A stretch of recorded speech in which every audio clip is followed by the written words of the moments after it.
Some people talk about Jesus so loudly, yet nobody can find Jesus in them. And that's the terrifying part. You can carry a Bible, wear a cross, post scriptures, preach online, and still, when people meet you, they don't meet Him. They just meet your attitude, your ego, your insecurity, your opinions. And if we're honest, that's most of us. There's a truth nobody wants to say out loud. Most Christians want to represent Jesus without actually resembling Him. We want people to meet Jesus through us, but we also want to keep our attitude. We want to keep our ego. We want to keep our petty grudges and our silent pride and our convenient compassion that only works when we feel like it. We want the results of holiness without the death of self. But listen, people don't meet Jesus through you just because you say, "I'm a Christian." They meet Him when they encounter a love they can't explain, a patience that doesn't make sense, a humility that disarms their arrogance, a kindness that doesn't discriminate, a purity that doesn't need validation.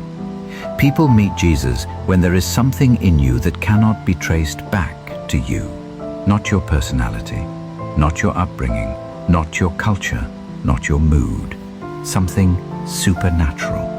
And here's the uncomfortable part. You can't fake that. You can manipulate your image, your tone, your social media presence, but you can't fake the fragrance of Christ. People can tell when you're preaching Him, but living you. So the real question isn't, do people know I'm a Christian?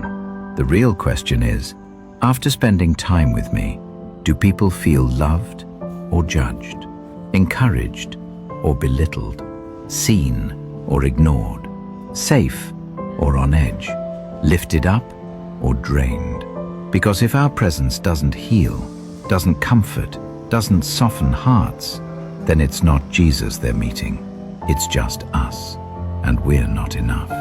Jesus didn't say, "They'll know you're mine by your arguments." He said, "They'll know you're mine by your love." Not the love that posts Bible verses, the love that absorbs pain instead of doubling it, the love that forgives when it still hurts, the love that serves without being seen, the love that treats the difficult people like actual people. If people meeting you doesn't feel like they're meeting Jesus, don't blame culture, society, or the world. Look in the mirror, because He didn't call us to talk like Him. He called us to die like Him, so His life can live through us. And maybe that's the whole point. People will meet Jesus through you when you finally stop insisting they meet you first. Everyone loves the idea of showing Jesus. Almost nobody loves the process that produces it, because representing Christ doesn't happen on a stage. It happens in the moments nobody claps for.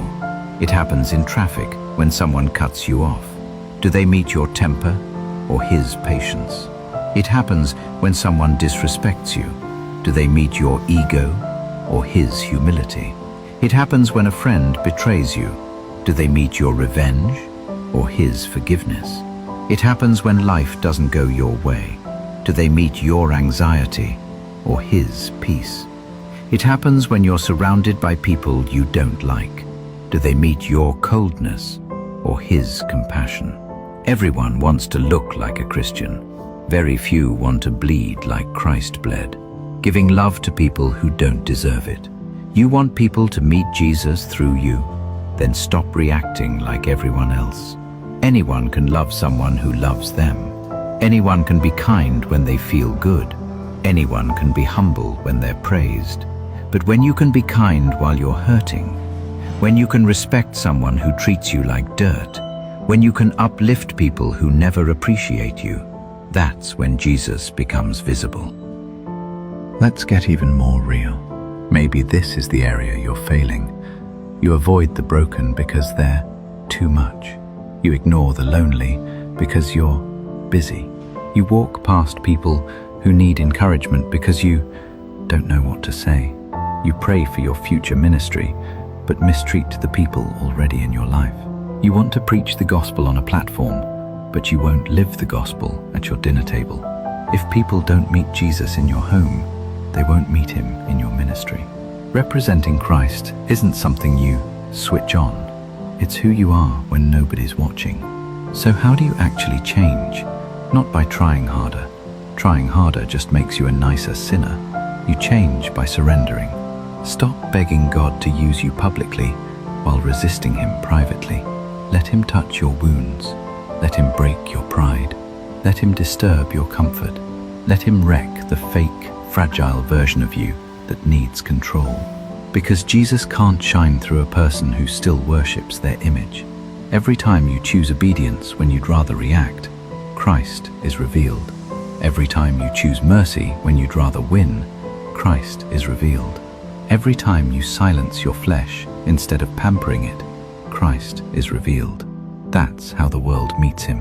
Not because you're gifted, not because you're talented, not because you quote scripture, but because you die to yourself so He can live through you.